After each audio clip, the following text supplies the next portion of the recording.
নমস্কার, আমি Sharmistha Dutta, reiki grand master affiliated member of ICRT USA। আজকে আমি আপনাদের জন্য রাশি, আপনাদের যে রাশি সেই অনুসারে কোন মন্ত্রটি আপনার জন্য সবথেকে দুর্দান্তভাবে কাজ করবে সেটি নিয়ে আলোচনা করব। যখনই আমরা মন্ত্রের কথা বলি, হাজারো একটা মন্ত্র আছে, কিন্তু অনেকে জিজ্ঞেস করেন যে আমার জন্য কোনটা সবথেকে শ্রেষ্ঠ, কোনটা আমার জন্য সবথেকে লাকি হবে। ঠিক যেমন প্রত্যেকটি মানুষের লাকি কালার থাকে, লাকি নাম্বার থাকে, লাকি ক্রিস্টাল থাকে, ঠিক সেরকমই আজকে আপনার রাশির জন্য কোনটা সবথেকে শ্রেষ্ঠ মন্ত্র, বীজ মন্ত্র আপনার রাশির জন্য, এক কথায় বললে জেনে নিন কোনটি হবে। 12টি রাশি হয়, সর্বোপরি 12টি রাশি।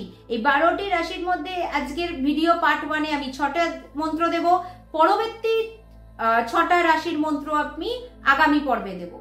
আপনার যে রাশি হোক না কেন, এই দুটো ভিডিওর মধ্যে আপনার রাশির বীজ মন্ত্র অবশ্যই পাবেন। শুরু করছি, বীজ মন্ত্র কোন কাজে লাগে।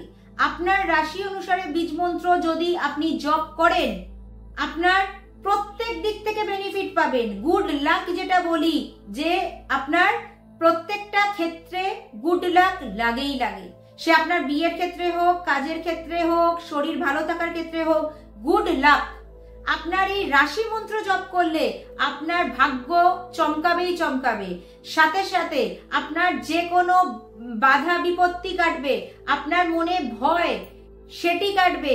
আপনার মধ্যে যদি কনফিডেন্স নেই, আপনার মধ্যে কনফিডেন্স বাড়াবে। প্রত্যেক রাশির কিছু প্লাস পয়েন্ট থাকে, কিছু মাইনাস পয়েন্ট থাকে। যেটি ভালো জিনিস আমাদের জীবনে সেটি তো আমরা ভীষণ ভালোভাবে আপ্যায়ন করে নিই, যেটি ভালো নয়, খারাপ জিনিসটি আমরা সবসময় চাই আমাদের মধ্যে চেঞ্জ হোক।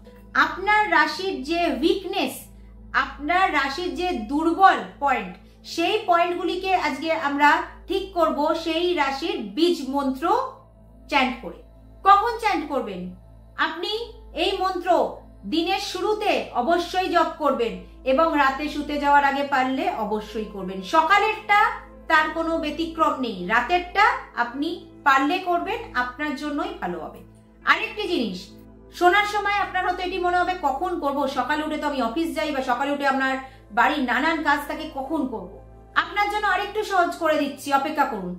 এই বীজ মন্ত্র আমরা কি বলি, যে কোনো মন্ত্র 11 বার জপ করতে পারি, আমরা 108 বার করতে পারি, বা 1008 বার করতে পারি। তাহলে 11 বার যদি আপনি করেন, আপনি সেটুকুই করুন। বাংলায় একটা কথা আছে, নেই মামার থেকে কানা মামা ভালো, আজকে সেটাই বলছি। 11 বার করুন, তাতেই আপনি দারুণ রেজাল্ট পাবেন। তাহলে বলবেন যে 108 বার করলে কি আরো ভালো রেজাল্ট পাবো? অবশ্যই। 1008 বার করলে তো আরো ভালো রেজাল্ট পাবো। তো আপনি যত বেশি গুড় ঢালবেন তত বেশি মিষ্টি হবে, ব্যাপারটা সেরকমই।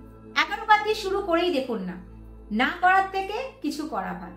আর যখন জীবনে পরিবর্তন আসবে, সময় আপনি এমনিই বের করে নেবেন। যে মোটিভেশনটা দরকার সেটা হচ্ছে আপনার জীবনে কিছু ভালো হওয়া, আর সেই ভালো হওয়াটা শুরু হবে শুধুমাত্র আপনার 11 বার সকাল আর রাত্রে জপ করার মাধ্যমে। তো চলুন, প্রথম রাশি বলছি, কুম্ভ রাশি। ওম হ্রিং এং ক্লিং শ্রিং। পরবর্তী মন্ত্র বলছি কর্কট রাশির জন্য, ওম এং ক্লিং শ্রিং। পরবর্তী বীজ মন্ত্র মেষ রাশির জন্য, ওম এং ক্লিং শ। পরবর্তী বীজ মন্ত্র বৃষভ রাশির জন্য, ওম হ্রিং ক্লিং শ্রিং। মিথুন রাশির জন্য যে বীজ মন্ত্র সেটি হচ্ছে ওম শ্রিং এং শ। সিংহ রাশির জন্য হচ্ছে ওম শ্রিং এং শ। আজকে 6টি রাশির জন্য আপনাদের সাথে বীজ মন্ত্র শেয়ার করলাম।